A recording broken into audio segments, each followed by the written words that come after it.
What's good, YouTube? Let's talk about moving on.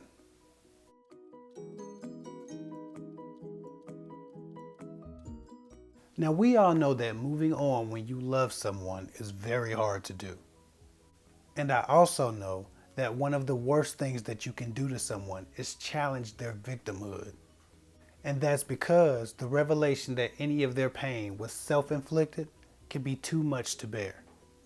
We need someone to blame for our experience. But oftentimes, though we don't want to admit it, we share in that blame. Too many people stick around long after their partners have stopped valuing them.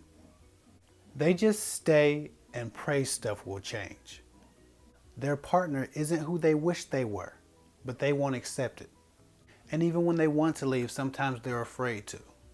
They don't feel like they can find someone else, or they don't want to miss out on the potential that they believe that their relationship had. And if you're one of those people who feel like you may never find another, I got news for you. The world population is 7 damn billion. So trust me, there's someone else out there.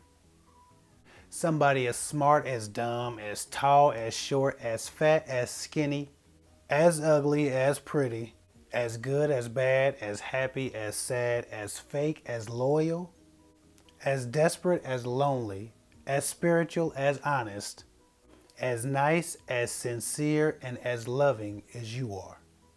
Besides, it would be better to be single for 3 to 7 years, looking for a good man, than to be shat on for 17. It's funny, these girls were arguing on Facebook, and one of the girls said, "Honey, your man is a dog."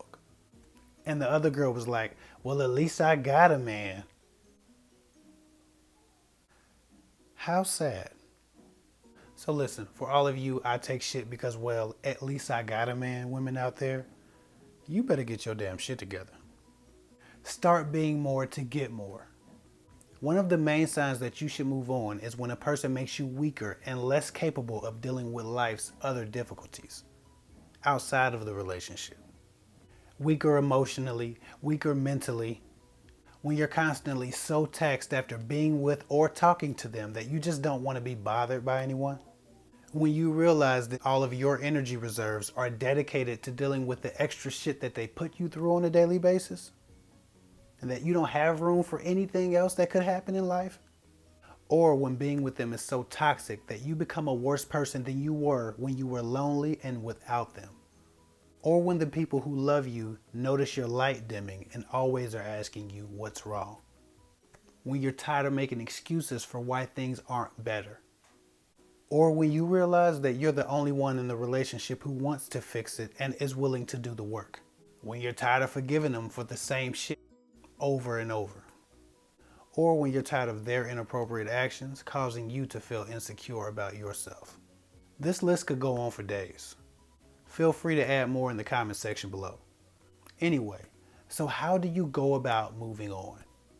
You first have to decide that you love yourself more than you love the idea of how things could be, or more than your idea of the perfect relationship that they might be squandering, or more than you love your dream of them at their best.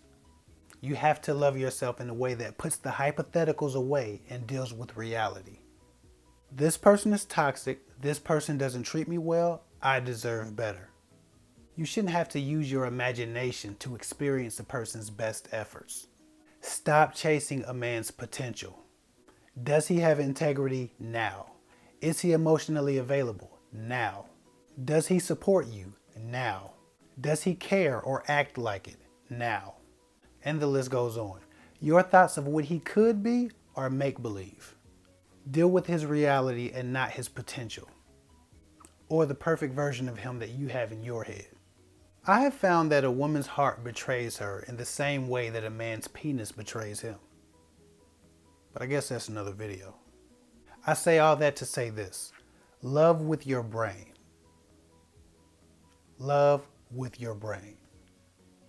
That's all I got for now. Follow me on Instagram. Please share my videos if you think they're helpful. I'll get with y'all later.